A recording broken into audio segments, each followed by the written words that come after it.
Assalamualaikum warahmatullahi wabarakatuh. Perkenalkan, nama saya Ardi Prakoso, NIM D400180035, kelas B, Teknik Elektro Universitas Muhammadiyah Surakarta, akan menjelaskan tentang motor sinkron dan asinkron.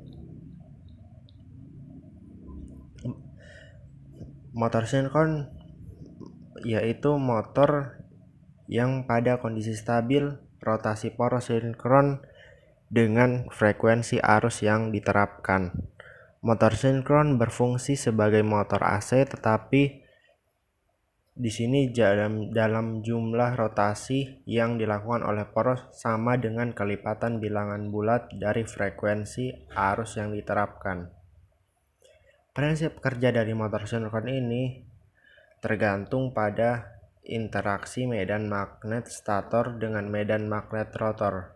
Stator berisi belitan 3 fasa dan disuplai dengan daya 3 fasa. Dengan demikian, belitan stator menghasilkan medan magnet berputar 3 fasa.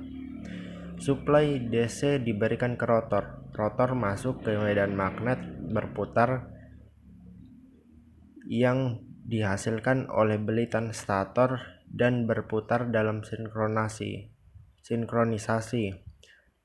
Sekarang kecepatan motor tergantung pada frekuensi arus yang disediakan. Kecepatan motor sinkron dikendalikan oleh frekuensi arus yang ditetapkan. Kemudian komponen dari motor sinkron. Bagian utama terdiri dari dua, yaitu rotor. Rotor itu ada juga pada motor asinkron atau induksi. Perbedaannya yaitu rotor mesin sinkron berjalan pada kecepatan yang sama dengan perputaran medan magnet. Hal ini memungkinkan sebab medan magnet rotor tidak lagi terinduksi. Rotor memiliki magnet permanen atau arus DC excited yang dipaksa untuk mengunci pada posisi tertentu bila dihadapkan dengan medan magnet lainnya. Yang berikutnya stator. Stator menghasilkan medan magnet berputar yang sebanding dengan frekuensi yang dipasok. Rotornya itu ini, untuk terlihat jika digambar, rotornya yang ini, kemudian statornya yang ini, yang di pinggir ini.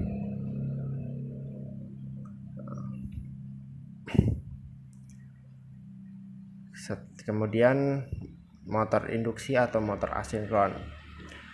Motor induksi adalah suatu motor yang dicatu oleh arus bolak-balik atau AC pada statornya secara langsung, dan pada rotornya terdapat arus karena induksi dari stator.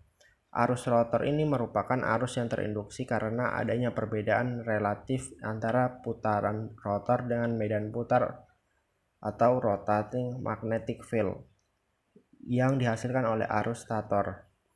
Untuk prinsip kerja dari motor asinkron, yang pertama, bila induksi diberi sumber tegangan 3 fasa, maka pada kumparan stator akan mengaliri arus pada stator.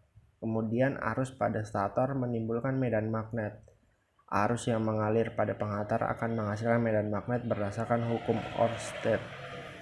Kemudian arus 3 fasa akan menimbulkan medan magnet putar karena arus yang mengalir pada arus bolak-balik atau AC. Maka arah medan magnet pun berubah-ubah. Dan karena menggunakan arus 3 fase, maka seolah-olah timbul medan magnet yang berputar pada sekitar stator.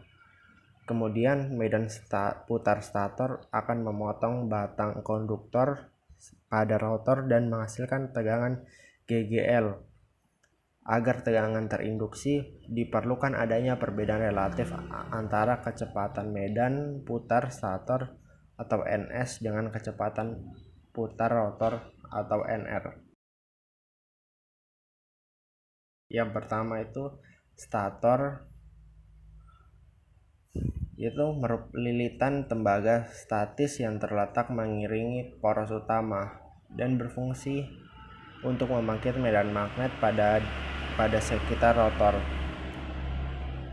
Rotor merupakan lilitan tembaga yang bersifat dinamis. Dinamis karena lilitan ini menempel bersama main shaft atau poros utama motor yang berputar. Kemudian main shaft. Poros utama adalah komponen logam yang memanjang sebagai tempat menempelnya beberapa komponen. Berikutnya brass atau sikat tembaga yang akan menghubungkan sumber arus listrik dengan rotor coil. Kemudian bearing merupakan bantalan agar putaran berlangsung dengan mulus. Kemudian drive pulley. Komponen ini terletak di ujung bagian poros utama. Fungsinya untuk mentransfer putaran motor menuju komponen lain. Yang kemudian motor housing.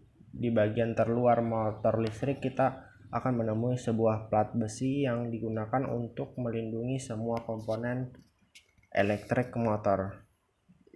Ya, untuk di gambarnya seperti ini. Setelah itu analisa rangkaian star delta. Rangkaian star delta adalah rangkaian starter device yang berfungsi untuk mengurangi lonjakan arus starting yang tinggi atau bisa disebut inrush current, tetapi tidak mengurangi torsi pada elektromotor tersebut. Dengan mengubah gulungan elektromotor dari hubungan star yang memiliki lonjakan arus kecil saat starting, kemudian menggunakan timer untuk menjeda perpindahan dari hubungan star ke delta yang mempunyai arus kecil dan torsi yang kuat. Ya, ini untuk gambar rangkaiannya. Kalau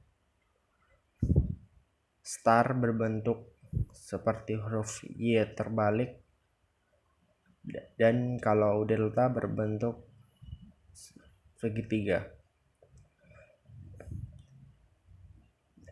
Perpindahannya ini diatur oleh timer, kemudian sistem rangkaian star delta akan bekerja dan mengubah rangkaian atau hubungan gabungan menjadi delta, dan elektromotor beroperasi dengan normal. Setiap satu gulungan mendapat tegangan 380 volt.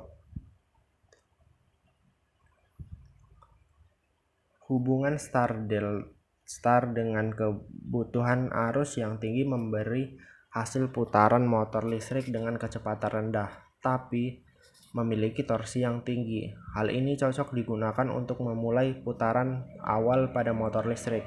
Sedangkan hubungan delta membutuhkan arus yang lebih besar sehingga kecepatan putar motor listrik tinggi. Metode pengendalian motor listrik star delta mengkombinasikan dua hubungan tersebut secara berurutan.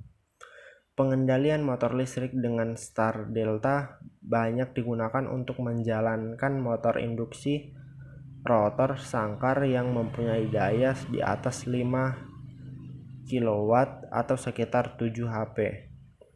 Untuk menjalankan motor dapat dipilih starter yang umum dipakai antara lain saklar rotary star delta atau dengan menggunakan rangkaian kontaktor magnet. Jika pada nameplate motor tertulis delta atau star adalah 220/380 watt, sedangkan tegangan jala-jala yang tersedia sumber 3 fasa 380 volt, maka motor tersebut hanya boleh dihubungkan star Y, artinya motor berjalan normal pada hubungan star pada tegangan 380 volt. Namun jika tegangan pada jala-jala tegangan 3 fasa adalah 220 volt, maka kita dapat menghubungkan star atau delta.